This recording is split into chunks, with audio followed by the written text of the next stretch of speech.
Good day, everyone. Uh, I hope everyone is having a good time. Uh, Please subscribe, share, and like. And without further ado, so today there has been a delegation of American and French Congress people to Taiwan, and this now marks the the second visit after Pelosi was there last month, and there has been a continuous movement of American Congress and leaders into Taiwan, and this now puts the question of the policy of ambiguity. When I'm the one that America was dealing with Taiwan, because uh, it said that it says that it's supposed the one China policy in terms of it doesn't recognize Taiwan as a country, it recognizes China as the sole country. And when you recognize China as a country, it means that you also recognize that China has claims over Taiwan. So the policy of ambiguity seems to be at an end, because for those who don't know what the policy of ambiguity is, it stated that America had no clear definition of its friendship between itself and Taiwan. And Taiwan has never been accepted as a country all over internationally since the 1950s. And America once considered Taiwan as a country, but because of the Cold War with the Soviets, it shifted its alliance and wanted to support China, because it feared an alliance between China and Russia was unstoppable. But now, even when you see with the new 2022 politics, it seems that we are yet again at a place where China and Russia are now allies. So I'm really shocked, because you know, even when a fire is burning, you don't keep adding fuel, because I thought that the visit by Pelosi to Taiwan was already, uh, it was already a red line for China, and we saw how it conducted military drills. It violated Taiwan's airspace. Military was all over the Taiwanese coast. So I don't understand why there is that push by the American government uh, to keep undermining China. They are like undermining China through Taiwan. And I don't understand why also the Taiwanese are welcoming this, because at the end of the day, if a war was to happen, Taiwan would be the first casualty in terms of devastation and everything. So I'm not, I don't support the taking of Taiwan by China through force, but yet again, I'm not feeling the fact that the American government seem now more than ever hell-bent on showing its position on Taiwan. And it's like we're coming to the end of the policy of ambiguity, in terms of how America pretended that it didn't want to deal with Taiwan as a country. And for me, I feel there are so many reasons why this is happening now, because some of the reason might be because they've seen what Russia has done to Ukraine, so they don't want to find themselves in the same situation where China will immediately invade the Taiwan and they can't do anything about it. So they're trying to prevent that. But you know, we saw Biden is signing off a military package to Taiwan. The people there today are the French and the American lawmakers are talking of how they can sign a trade agreement. And now you see even France is being brought abroad. So this is now not being an American venture alone. It's like they are also bringing Europe so that they can work together. Uh, their aim, I think, is to try and intimidate Beijing and show Beijing that we won't let you take Taiwan. You've already taken Hong Kong.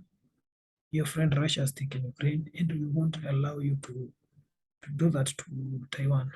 But for Beijing, they see it a very different way, because they believe that Taiwan is their people. And let's remember that Taiwan largest trading partner is China. And the fear of China is that if Taiwan becomes under the American umbrella, then it means that it can sign a defense treaty with America, which may even result to arms and weapons, even nuclear arsenal being put to Taiwan, which is near the Chinese coast. So when you look at how these politics are playing, uh, I'm a bit more nervous more than the Ukraine issue, because I feel the Chinese are more determined to protect Taiwan at all costs. Even the rapid advancement of the Chinese Navy. If you look now, 10 years ago, the Chinese Navy was one of the smallest. The Chinese Navy is now the largest in terms of numbers. So it has more.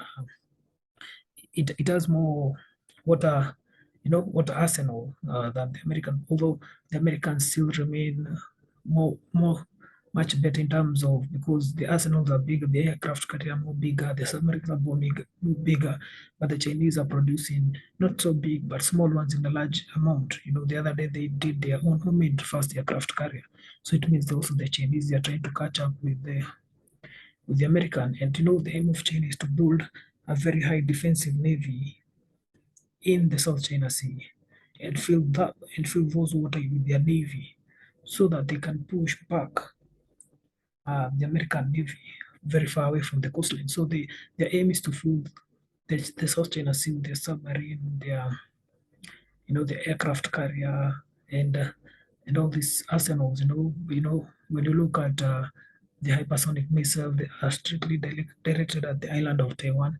in case of an invasion. And I feel like if you are not careful, the Taiwan issue might be even worse than the Russian Ukraine. I feel like the Russian Ukraine issue is more of an appetizer, but the Taiwan issue is where people need to focus. We also must understand that Taiwan as an island, I'm shocked it has never been recognized as a country, even though it has 10 top 500 companies of the world. This company are hundreds of billions, if not trillions of dollars, from Foxconn, from agrichemicals. In the top 10, six of them are technology companies. They make equipment, phone equipment for Apple, Samsung, PlayStation. So you can see why Taiwan is very strategic, not only for China but also for the Americans, because China contributes a lot in terms of technology, and from semiconductors, and and these are trillion dollar businesses, and that's what I'm saying. Ukraine was not on that level of production. That's why I'm saying the Taiwan issue might be very, very, it's something that needs to be taken very carefully, because uh, there's also Japan there, South Korea there. There's also these other island countries, there's also Philippines, this other Asian country. And if you're not careful, the Taiwan issue might drag in all this country into a war, because it could be very devastating. And the America projection where it's going, it seems that now they are determined more than ever to recognize Taiwan as a country. It's not a matter of if, it's a matter of when. There have been so high level meetings, especially this year. You know, the senators have been coming, going, you know, trying, even though they're saying it's business, Taiwan is a democracy, we all know those are just politics, but deep down, I feel there's a push. And people in Washington feel like this is the best time to confront China, because it's not yet a superpower. It's a superpower, but also the Chinese are very careful dealing with this issue, because they know that economically inside they are not ready. Their navy is not ready also. And with the slowdown of the Chinese economy, you can see why they're thinking twice of doing this. So but the Chinese government is also taking an opportunity in this, because they can now divert the attention of their citizen from the economic issue, the hardship, to they can divert their attention to now that to a nationalistic mindset, where they can say, see, we are facing these issues because of America. They want to take Taiwan, and the people now won't focus their attention on putting their government to account. They'll focus more on trying to unite the country to fight the aggressor who's the America. And also, I feel like the Chinese government, seeing how Russia has been sanctioned and everything and crippled in terms of economically, they are walking that steady rope, because most of let's remember that China is an exporting country. Internally, they don't have a vibrant, purchasing market like the Americans. The money internally doesn't circulate that good. People don't. It's not a consumerism kind of mindset. So it's an exporting country. So they fear those sanctions. A lot of Chinese has a lot of American bonds. It has bought government bonds. They have invested in Europe. They fear this blowback. Just this year, after the Russian invasion of Ukraine, the government of China told all party members, the Chinese Communist Party is a big party. I think it's almost 100,000 members. Told them if anyone has properties overseas, they should sell it, because they fear that in case of a war, their properties will be seized. And Chinese are also being encouraged to do away, not investing in Western countries. And as how things are going, I feel uh, right now the United States government feels like this is the best time to confront China, because China is on a path to global dominance and they don't want to do that. And then also the Chinese are not that strong enough to confront them. And on my other video, you can see that Putin is meeting Xi Jinping next week. And also this now confirms that Russia and China more than ever will be friends now, because they are now facing the same issue. And this will just bring them closer. And I still can't understand why America is pushing this through Taiwan. I can't understand. I think also the Americans have decided that whatever may be, let it be. I'm trying still to understand, because at the end of the day, they're pushing China and Russia together, and this cannot only spell anything good.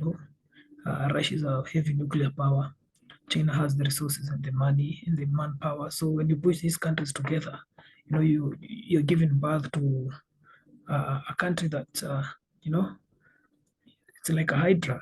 And when these two countries unite their resources, it can be catastrophic, especially when you're trying to engage them. We'll see how it goes. I feel right now the Chinese are just quiet because Xi Jinping knows that they can't do anything right now. He's trying to calculate his move. Let's remember, late October, early November is when he's going to be crowned as for third term. That it has never happened in history. In the history of China, there are no term limits anymore. The last time it happened, it was Mao Zedong. So this is very, very dry. This is something we should keep an eye on, and I hope I'm just over speculating, but then at the end of the day, when you look through history and this international politics, Americans, when they start making moves like this, know that it's not good, because you must remember that the reason why Russia took over Crimea was because there was this high-level meeting between the American officials with the then Ukrainian government, and that's why Russia took over, when Ukraine was trying to join the European Union, but it didn't. Let's remember John McCain went there, senators went there, so and it brought about this fiasco, of overthrowing the government of Lukashenko, and then after that, Russia was mad and it took over Crimea, and then the tensions, it was sanctioned, the tensions went down, and then there was another talk of Russia trying to join NATO, American officials going to Taiwan, all this. And then again, Russia invaded. So when you see this, it's like a prelude war. I just hope that I'm wrong. But then again, history is just repeating itself. I just pray that everything will go well. And I'm still don't know why Washington is pushing this, because you must remember that Chinese are different. It's not Russia. China is very powerful economically. It has 1 billion people. It can mobilize resources very easily. So I'm yet to understand why Washington is pushing this. And probably it's a military industrial complex, because when a war comes, um, shares go up, they make more money. Right now, Lockheed Martin, Raytheon, all this company, their shares are ballooned. But at the end of the day, the people in Washington feel this is the best chance to make this move before China becomes very powerful, where they cannot stop it. And let's see how it goes. I'll keep you updated, and we'll just look at how the situation is going. Please engage me on the comments, comment, subscribe, and like. Until we meet again. Cheers. Cheers.